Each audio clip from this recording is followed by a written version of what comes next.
귀한 찬양 감사합니다. 오늘 우리에게 주신 하나님 말씀은 이 느헤미야 4장 1절에서 6절까지의 말씀입니다. 느헤미야 4장 1절에서 6절까지의 말씀.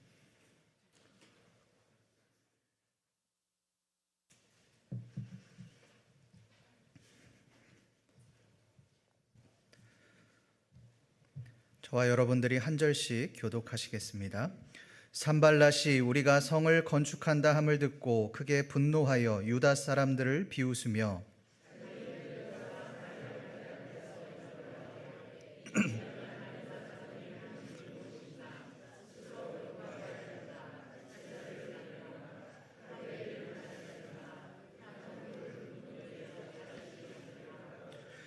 암몬 사람 도비아는 곁에 있다가 이르되 그들이 건축하는 돌 성벽은 여호가 올라가도 곧 무너지리라 하더라.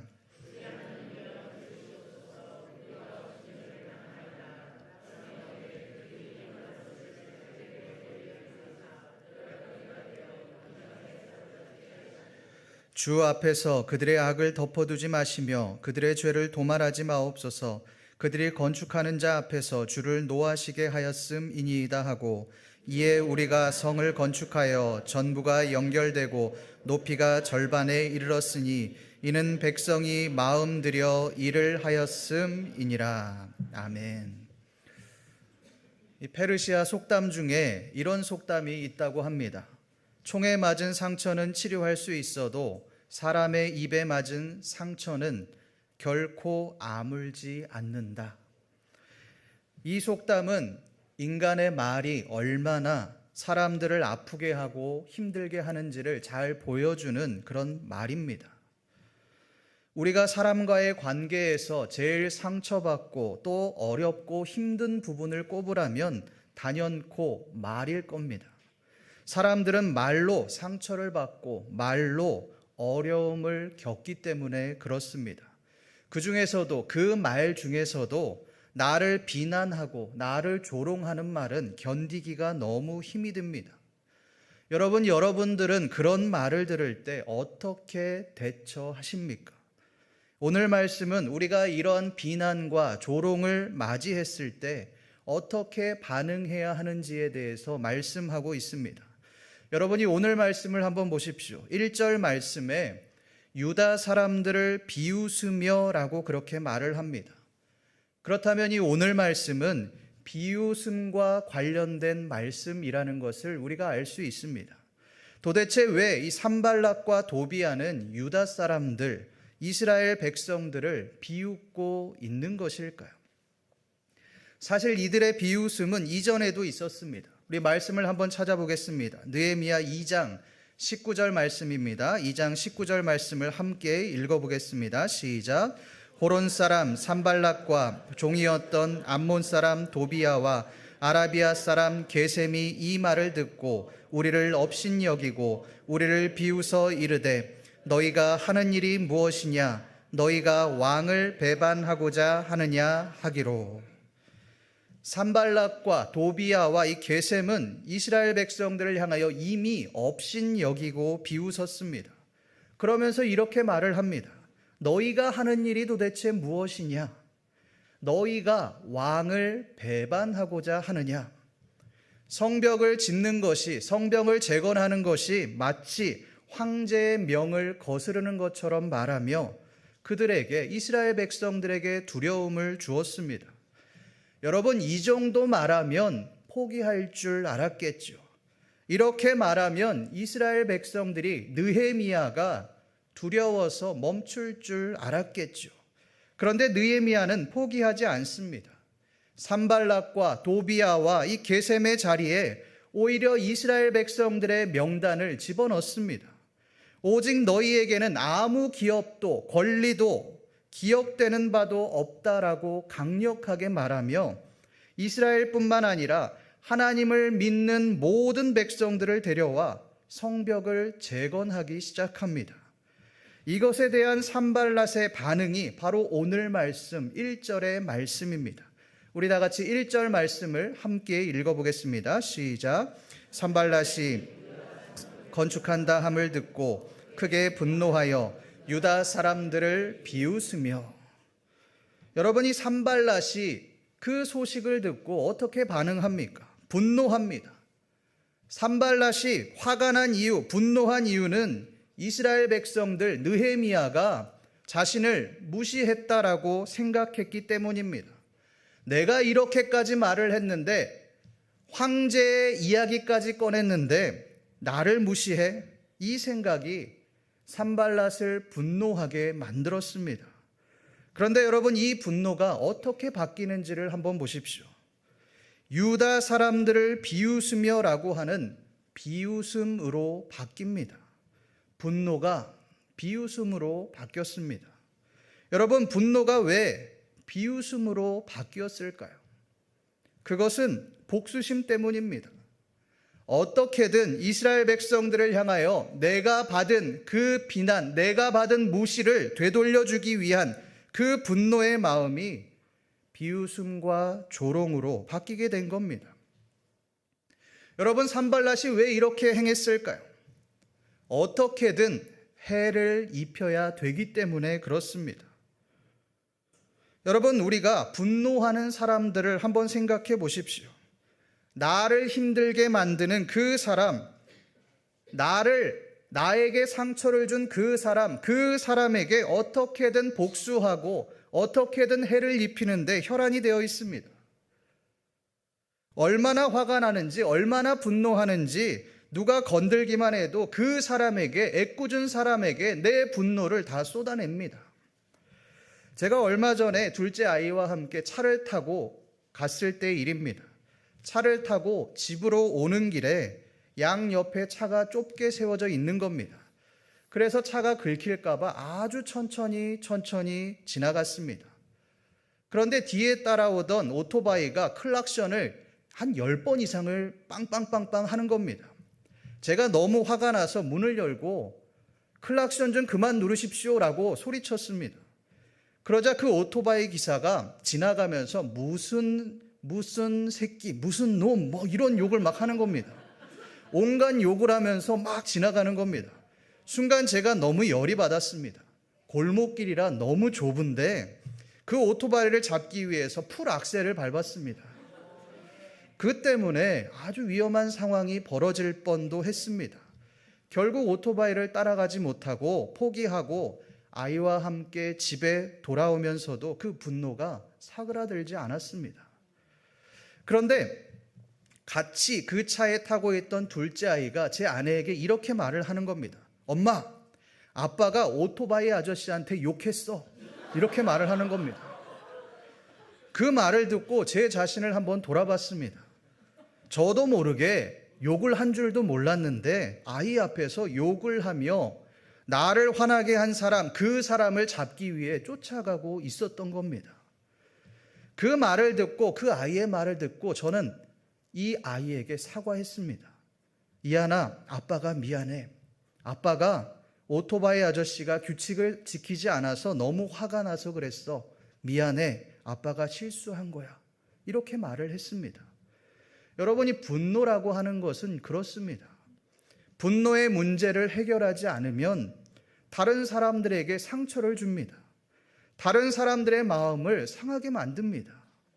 산발랏의 분노가 비웃음에서 어떻게 연결되는지를 한번 보십시오. 우리 2절 말씀을 함께 읽어보겠습니다. 시작. 자기 형제들과 일러 말하되 이 미약한 유다 사람들이 하는 일이 무엇인가? 스스로 견고하게 하려는가? 제사를 드리려는가? 하루에 일을 마치려는가? 불탄 돌을 흙 무더기에서 다시 일으키려는가 하고. 이 미약한 유다 사람들이 하는 일이 무엇인가? 비웃음이 조롱으로 이어집니다. 여러분이 조롱의 특징이 무엇인지 아십니까? 그것은 팩트로 사람을 때린다는 것입니다. 2절 말씀을 자세히 보십시오. 미약한 유다 사람들, 이것은 팩트입니다. 유다 사람들, 이스라엘 백성들은 예루살렘이 무너진 이후에 나라도 없이 노예로 끌려갔던 아무런 힘이 없는 그런 사람들이었습니다. 실제로 이 미약한이라고 하는 말의 영어 표현을 보면 feeble, 희미한이라는 뜻을 가지고 있습니다. 그들은 이스라엘 백성도 이방인도 아닌 그런 삶을 살아갔던 사람들입니다. 그러니 여기도 속하지 못하고 저기도 속하지 못하는 방랑자의 삶을 살아갔던 것입니다. 산발랏은 그 팩트를 가지고 이스라엘 백성들을 조롱했습니다. 이 팩트를 기반한 말에 조롱해 이스라엘 백성들은 낭망할 수밖에 없었습니다. 그래, 우리는 그것밖에 안 되는 인간이야. 아니, 인간만도 못한 사람들이야. 그런 우리가 무슨 성벽을 지을 수 있겠어? 그런 우리가 무엇을 할 수 있겠어? 이런 생각이 들었을 겁니다. 여러분, 스스로 견고하게 하려는가라는 말도 자세히 보십시오. 이 느헤미야 3장 말씀에서 성벽 재건에 참여했던 명단을 한번 생각해 보십시오. 그들은 전문가들이 아닙니다. 건축에는 아무런 능력이 없는 제사장들이 앞장서서 참여했습니다. 이 말은 비전문가가 상당수 있었다는 이야기입니다. 여러분, 비전문가가 어떻게 거대한 성벽을 지을 수 있겠습니까? 산발랏의 이야기는 다 맞는 이야기입니다. 여러분, 이렇게 산발랏의 조롱은 그냥 허무맹랑한 말이 아니라 팩트를 기반으로 한 조롱이었습니다. 다 맞는 말이죠. 그런데 그 조롱을 자세히 들여다보면 문제가 있습니다. 그것은 100%의 진실이 아니라는 겁니다. 여러분, 2절 말씀에 이 미약한 유다 사람이라는 말도 보십시오. 물론 유다 사람들이 미약한 것은 사실입니다. 희미한 정체성을 가지고 있고 연약한 존재인 것도 맞습니다. 그런데 여러분, 미약하면 아무것도 할 수 없습니까? 아무것도 못합니까? 그렇지 않습니다. 미약해도 연약해도 힘을 합치면 뭐든지 할 수 있습니다. 그러나 산발랏은 그렇게 말하지 않습니다. 미약한 너희가 무엇을 할 수 있겠느냐? 너희가 무슨 성벽을 재건하겠느냐? 그렇게 말을 합니다. 팩트를 가지고 나쁜 결론을 내고 있습니다. 이스라엘 백성들에게 부정적인 영향을 주고 있습니다. 여러분, 이것이 바로 조롱과 비난의 특징입니다. 조롱은 부분적인 진실을 가지고 결과를 왜곡하여 사람들로 하여금 좌절하게 만듭니다. 그렇게 해서 나를 기분 나쁘게 하는 사람들, 나에게 상처를 준 사람들의 그 사람들을 깎아내리고 완전히 무너뜨려 버리는 겁니다. 왜요? 그렇게 해야 내 속이 시원하기 때문에 그렇습니다. 그렇게 해야만 직성이 풀리기 때문에 그렇습니다. 여러분, 이 도비아의 말을 한번 보십시오. 우리 오늘 말씀, 이 3절 말씀을 함께 읽어보겠습니다. 시작. 암몬 사람 도비아는 이르되 그들이 건축하는 돌 성벽은 여우가 올라가도 곧 무너지리라 하더라. 여우가 올라가도 곧 무너지리라.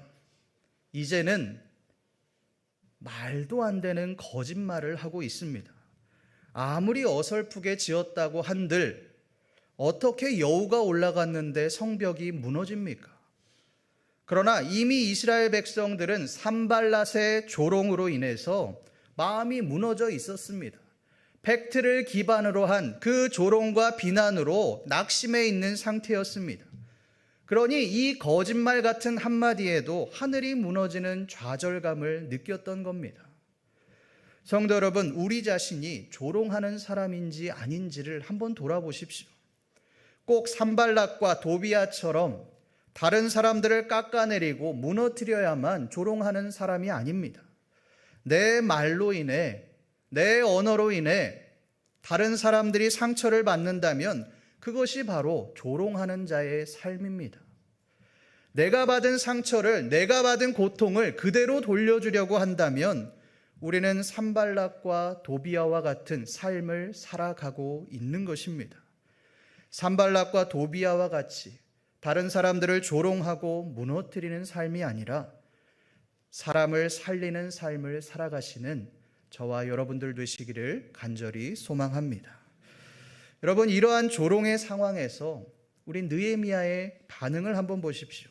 다 같이 4절 말씀을 함께 읽어보겠습니다. 시작.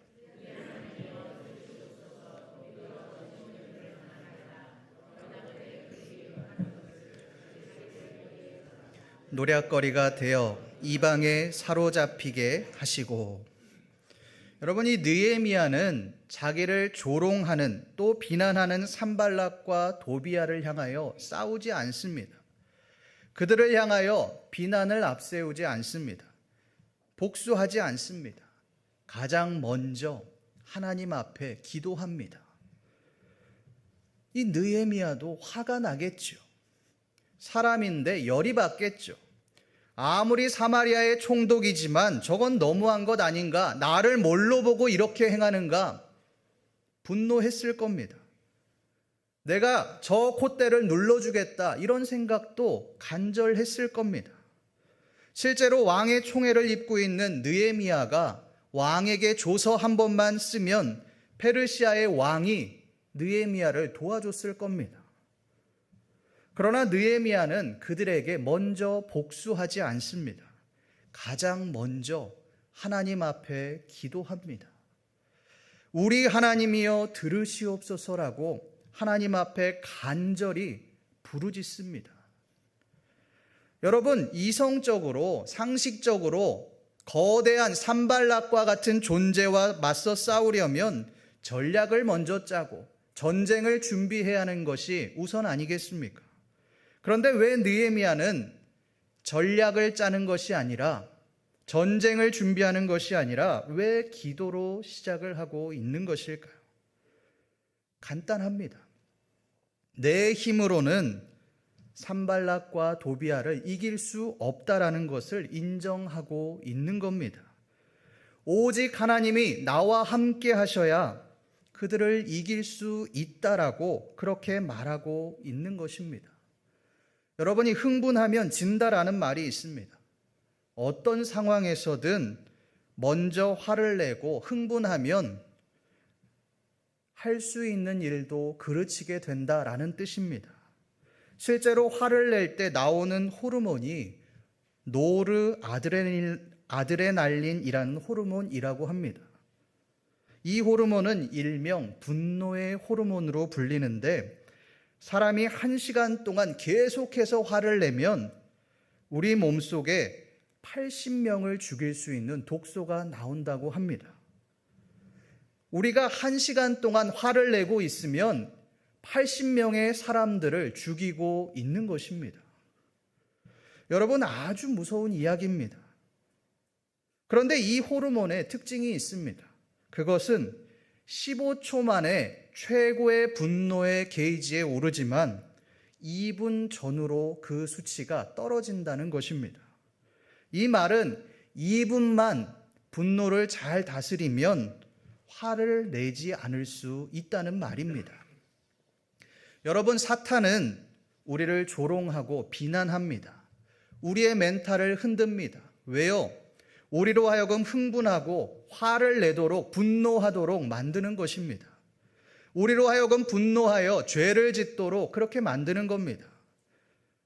만약 우리가 조롱하는 사람들을 향하여, 우리를 비난하는 사람들을 향하여 똑같이 화를 내고 싸운다면 우리는 이미 그 사람을 죽이고 있는 것입니다. 사탄의 관계에 우리가 넘어간 것입니다. 느헤미야는 그것을 알았습니다.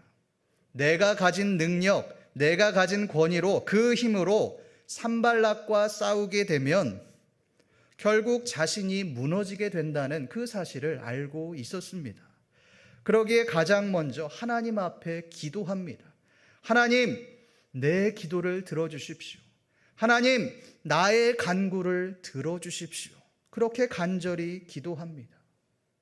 성도 여러분, 우리는 어려움에 처했을 때, 우리의 분노가 극에 달했을 때 가장 먼저 무엇을 하십니까?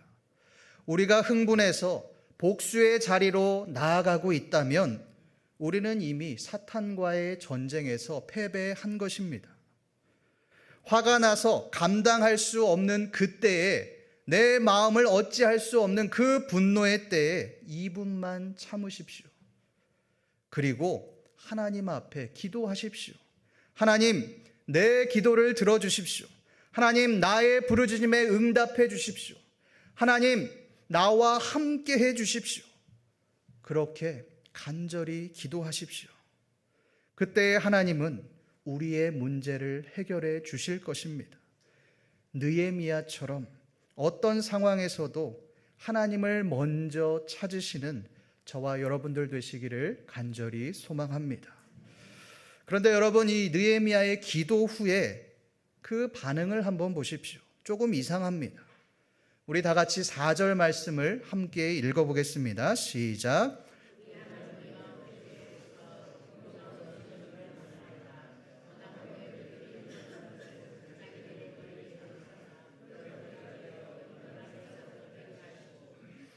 네, 여러분 4절 말씀을 한번 보십시오. 그들이 욕하는 것을 자기들의 머리에 돌리사 노략거리가 되어 이방에 사로잡히게 해달라라고 그렇게 말을 합니다. 여러분, 이것은 저주입니다. 느헤미야가 분노하고 있습니다.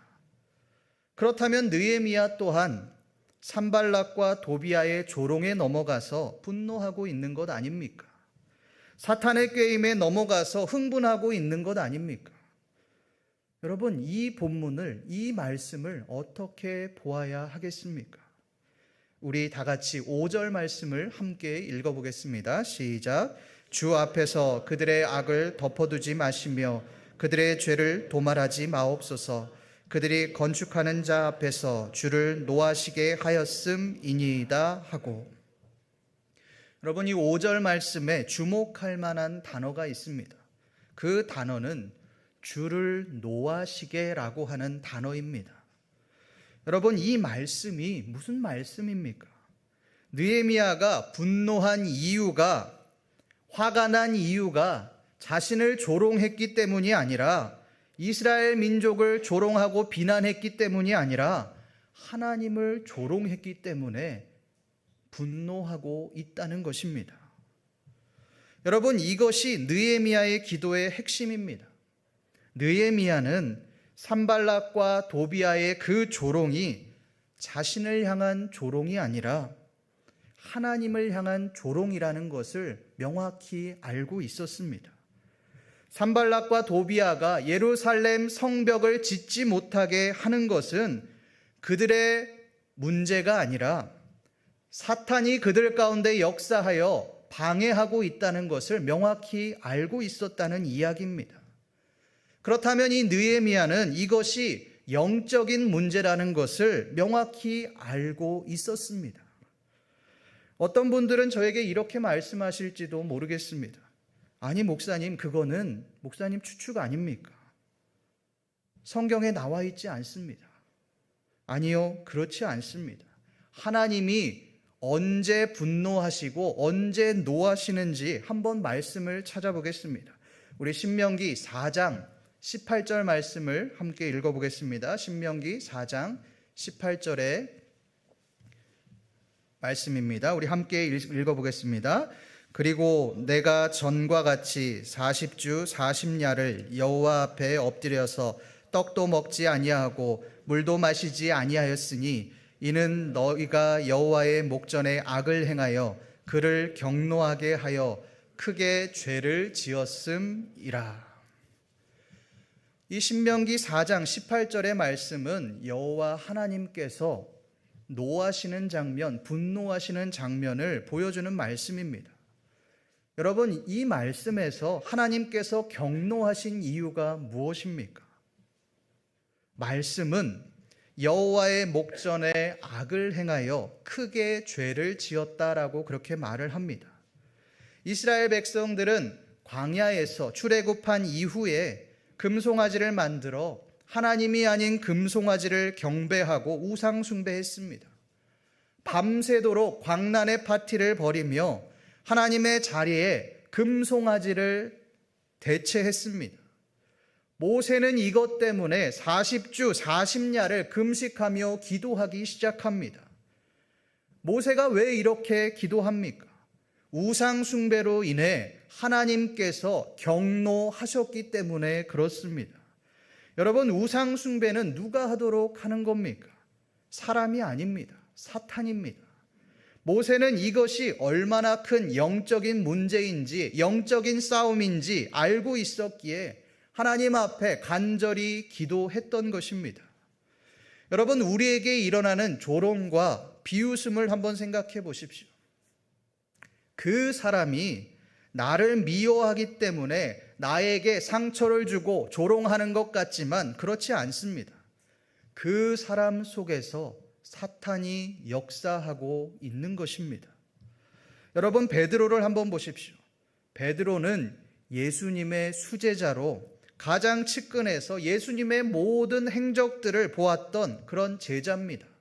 제자 중에서도 으뜸인 제자가 바로 베드로입니다.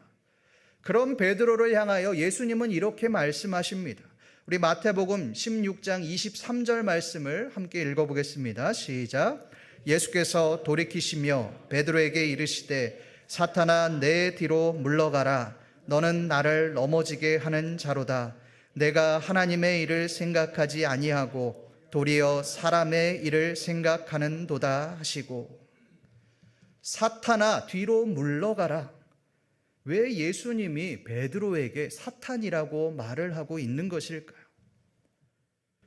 예수님이 베드로를 제자로 인정하시지 않는 걸까요? 그렇지 않습니다. 예수님은 항상 베드로를 최측근에 두었습니다. 제자들 중에서도 가장 사랑했던 제자가 바로 베드로입니다. 그런데 왜 그 베드로에게 사탄아 물러가라 라고 말하고 있는 것일까요? 간단합니다. 사탄이 베드로에게 틈을 탔던 겁니다. 사탄이 베드로를 통해 예수님이 십자가를 지지 못하도록 그렇게 유혹했기 때문에 그렇습니다. 성도 여러분, 나에게 행하는 그 조롱이 단순히 그 사람이 나를 미워하기 때문이 아니라 사탄이 우리에게 행하는 것임을 기억하십시오. 우리로 하여금 우리를 무너뜨리고 우리로 하여금 하나님께 나아가지 못하도록 우리에게 행하는 사탄의 계략임을 기억하십시오. 영국의 성공의 주교였던 존 라일은 사탄에 대해서 이렇게 말씀합니다. 마귀를 결코 얕잡아 보아서는 안 된다. 우리가 이 세상에서 종종 마귀에 대하여 한가로이 농담을 할 수 있는데 사실상 그것은 하나의 큰 죄악이라는 결론이 나온다. 죄수란 평소에 검사와 교수들을 우습게 여기던 사람일 수 있다. 마찬가지로 지옥과 마귀에 대해서 경솔하게 말하는 사람은 그의 마음속이 참으로 악한 상태에 놓여 있을 수 있다는 사실을 증명하는 것이다. 하지만 사탄보다 더 강하신 분이 있음을 인하여 우리는 하나님께 감사할 수 있다. 죄인들의 친구, 곧 하나님의 아들이신 예수 그리스도이시다. 마귀가 아무리 강할지라도 그는 십자가 위에서 개가를 부르시는 예수 그리스도에 의하여 정복당할 수밖에 없었다. 마귀도 강하지만 그리스도께서 그보다 더 강하시기 때문에 그의 소나기로부터 포로들을 빼앗아 그들을 묶고 있는 쇠고랑을 풀어주실 수 있다는 사실이다. 성도 여러분, 우리의 가장 가까운 사람이 사탄이 될 수도 있습니다. 우리의 물질이, 사람이 우리를 하나님으로부터 멀어지게 만든다면 그것이 마귀, 사탄의 계략인 것을 기억하십시오. 그리고 하나님을 간절히 붙드심으로 그 싸움에서 승리하십시오. 우리를 넘어뜨리려는 마귀의 조롱과 간계를 하나님을 간절히 붙드심으로 승리하심으로 느헤미야와 같이 그 영적인 전투에서 승리하는 삶을 살아가시는 신림교회 모든 성도님들 되시기를 간절히 소망합니다. 기도하겠습니다. 하나님 아버지, 느헤미야의 기도를 통하여 우리 자신을 되돌아봅니다.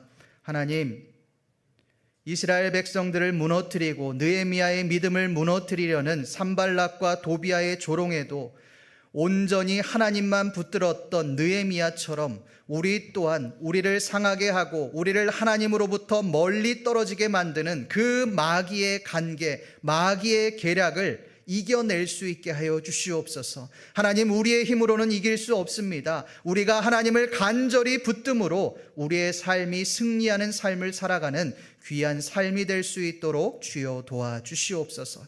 감사드리며 살아계신 우리 주 예수 그리스도의 이름으로 기도드립니다. 아멘.